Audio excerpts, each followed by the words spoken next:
घटना घटित हुई है उस संबंध में आप सभी जो है मौजूद है, संबंध में क्या दर्शाना चाहेंगे, जनता को क्या संदेश देना चाहते हैं? संदेश देना चाहेंगे कि जो मानव कल्याण के लिए ऐसे समागम का होना आवश्यक है और जो ये समागम हुआ है ये इसमें जो कमेटी है वहाँ की जो आयोजन समिति है उसने प्रार्थना पत्र दिया नारायण साकार हरि जी परमात्मा जी के समक्ष। वो प्रार्थना पत्र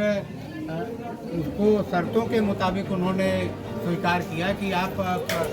प्रशासनिक परमिशन ला करके देंगे, सारी व्यवस्था जुटाएंगे और तब परमात्मा वहाँ आने को नारायण साकार हरि जी आने को तैयार हुए। बाकायदा प्रशासनिक परमिशन से उनका आना हुआ और आकर के और उनका जो प्रवचन जो वाणी देनी थी वो वाणी दी उन्होंने। उसके बाद वो वापस हो गए वहाँ से और उसके बाद जो ये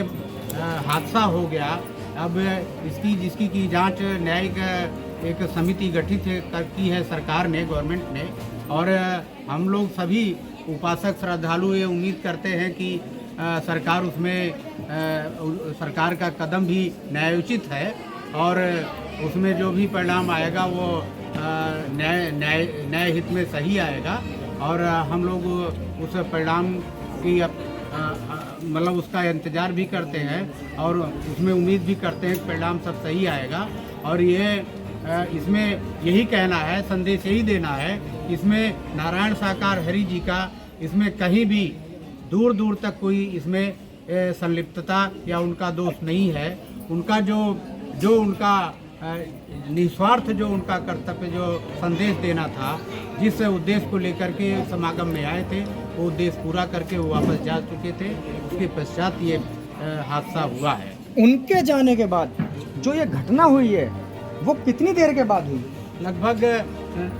45 मिनट या आधे घंटे के, कम से कम आधे घंटे के बाद ये हादसा जो है प्रमाणित हो रहा, क्योंकि 1:15 पर नारायण साकार हरि जी ने आरती की उद्घोषणा कर दी थी और मुश्किल से 5-7 मिनट लगे होंगे। उसके बाद मुश्किल से 1:20 या 22 मिनट पर उनका प्रस्थान हो गया था वहाँ से। क्या वो अपने चरणों की रज लेने के लिए आम जनता से कहते हैं? वो कभी भी ना तो अपने चरणों की रज लेने के लिए, ना पानी वहाँ का पानी लेने के लिए, या किसी तरह का प्रसाद या किसी तरह का वो भभूत या प्रसाद किसी भी तरह का या माला लेने का कभी भी वो किसी को उपदेश नहीं देते और किसी को भी वो अपना चरण छूने के लिए किसी को उपदेश नहीं देते और इस तरह का कोई भी ये श्रद्धालुओं पर, उपासकों पर इस तरह का कोई भी वो प्रवचन नहीं देते जिससे कि भीड़ को किसी प्रकार की असुविधा हो। आने वाले समय में आपको क्या लगता है, क्या ये जो समागम है वो चलते रहेंगे या उन पर पूर्ण रूप से प्रतिबंध लगा दिया जाएगा? नहीं, पूर्ण रूप से प्रतिबंध लगने का तो कोई प्रश्न नहीं उठता, लेकिन जो न्यायिक आयोग गठित हुआ है वो जो गाइडलाइन देंगे वो आगे चल करके उसमें जो सावधानियां बरतनी है जिससे कि इस तरह के हादसों की या इस तरह के घटनाओं की पुनरावृत्ति ना हो,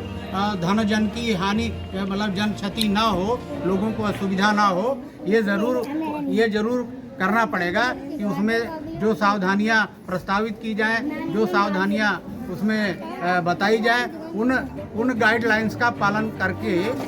तभी आयोजन हो।